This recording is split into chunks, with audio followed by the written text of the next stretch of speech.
Welcome everybody to another voiceover video from a recent Alliance Conquest match.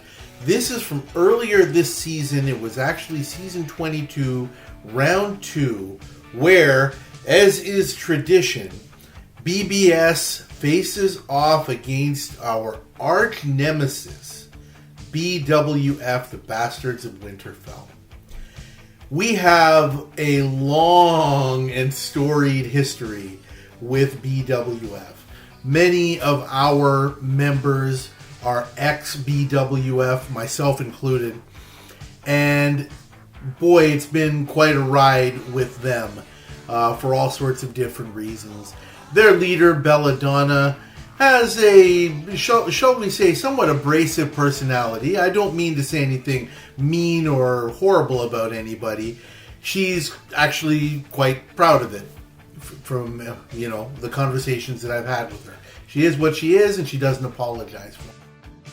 But boy, she brings a special level of vitriol when it comes to dealing with us in BBS. So that's just a little bit of history about what's happened between us up until now. One thing's for sure, BWF is going to absolutely give us no quarter.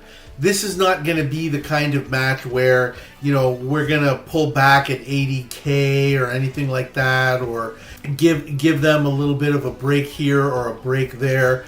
No, there's nothing like that that's going to happen. These two foes are at each other's throats for eternity. That's just how it is. Okay, and here we are ready to go, and would you look at that? BBS has 73 castles on the field, and BWF has 74. So this is going to be just a knockdown, drag-out affair, and here we go. BWF was ready, and we fell asleep at the switch for a little bit, as they've taken all of the buildings. Flipping ahead a little bit, now it's almost time for us to hit the ports. We've gotten our near outpost. The other 3 buildings are still firmly with BWF, and despite us trying to dislodge Larwain from the Mother Temple, it has not worked. Interestingly, we were able to grab the ports there, and I didn't even notice while we were focused on the Mother Temple. However, no, that didn't last long, as BWF has taken them both. We've grabbed the outposts, but we've got Huntsman lodged in the port closer to us, a near port, and Lord Hunger in the other one. So far things are not looking too great for us here. Flipping ahead a bit yet again, Maverick has moved into the closer port in a nearly flawless swap. We attacked it as soon as it became available, but Maverick was only a couple of seconds behind there. That said, we're doing a pretty good job of trying to dislodge BWF from our port. A couple more good hits will probably do it, but BWF is doing an outstanding job of... Okay, the tide is seriously turned, as these games are always want to see. Sirio 4L has managed to get Casterly Rock. We have managed to dislodge BWF from the post, and it is time to reinforce before I do or say anything else here.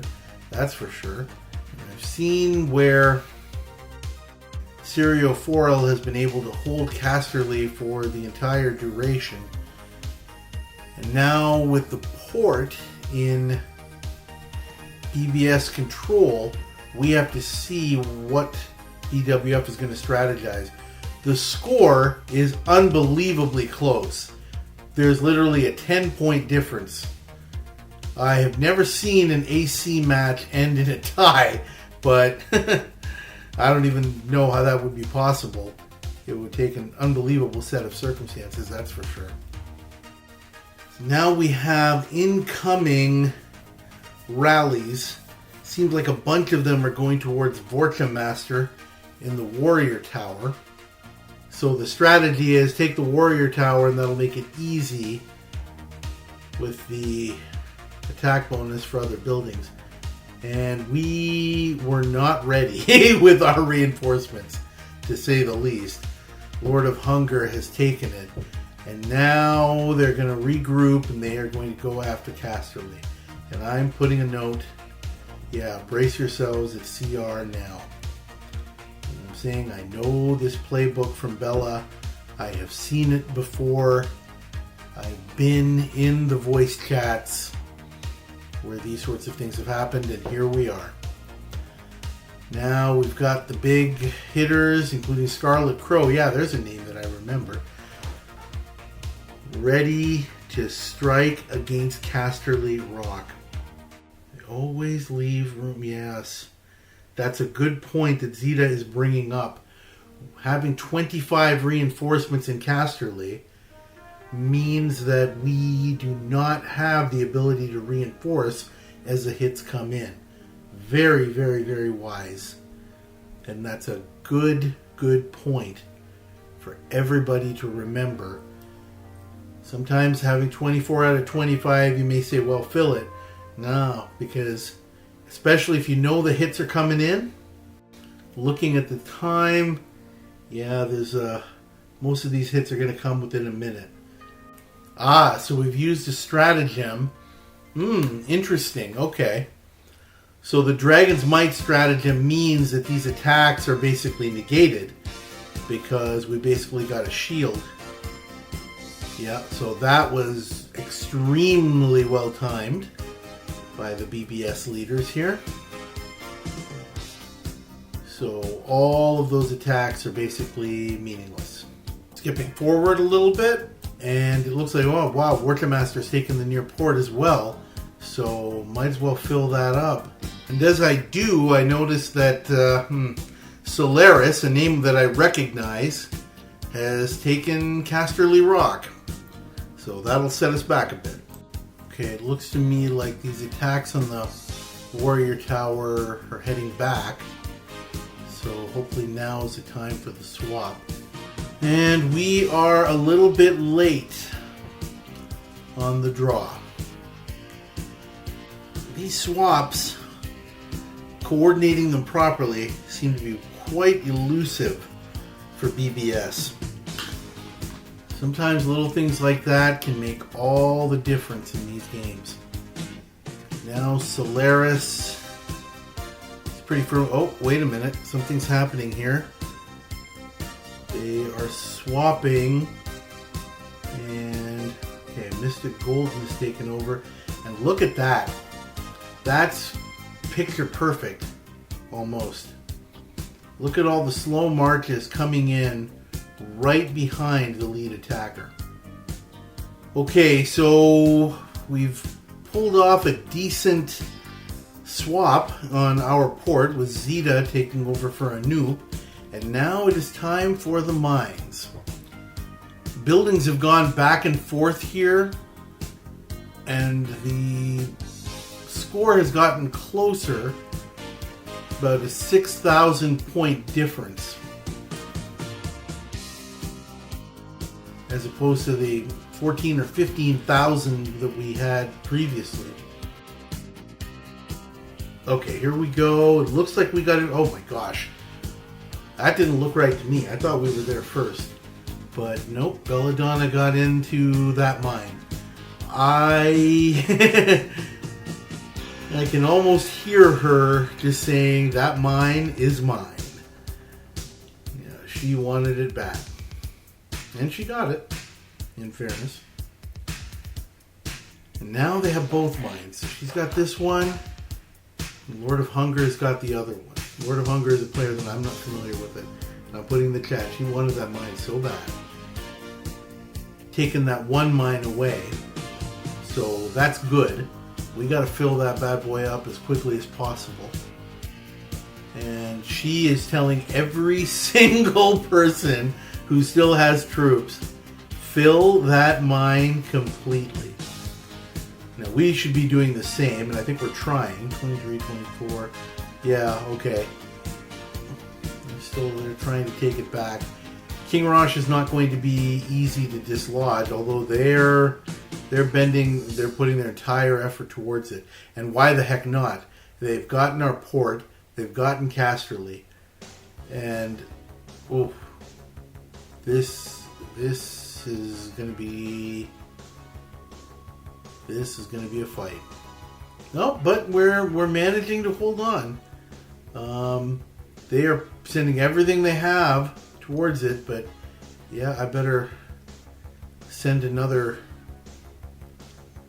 bunch of troops. Every little bit counts at this point, and we've lost it. Maverick. That's going to make this tough, because now with both mines, more rallies going towards both mines, because that's really going to decide the game at this point. Okay, here's another one from Becca Darlin. No, Stallion has managed to get the other port. Now we have both ports. That's all well and good, but that's not even going to be close to being enough. Yeah, this is just some tremendous discipline being displayed by BWF. Just keep sending marches to that mine. I mean, here's a noob taking it with about 12 minutes left. I don't know how many points are left in there. I mean, Bella's going back and she's not going to be happy about it, but you know what? At this point, I don't know that it matters. There's only about 1,500 points left in that mine. So we're going to get those points, which is all well and good. But at this point, with 8,000, we're 8,000 points down. And without that other mine, there's no way we're going to be able to get that many points. There's 2,300 points left there. And gosh, even if we were to get that, it would still require an absolutely superhuman effort to somehow get back in the lead. Kind of doing a post-mortem at this point, even with 5 minutes left to go. People realizing, Anoop pointing out that, you know, our mistimed swaps hurt us. Justin pointing out the mines killed us, and I'm pointing out that Bella was ready. You can't argue with winning. At the end of the day, they don't ask you how you won, they ask you if you won.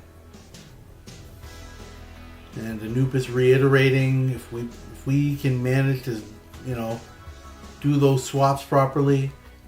I think he's probably right. I don't know whether it would have turned the tide completely, but it sure would have put us in a better position.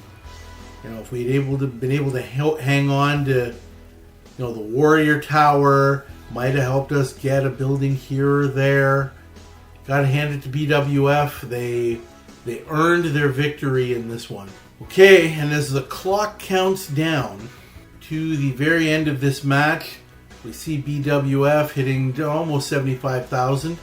And we got just over 65,000. Thank you guys for watching. I hope you enjoyed this one.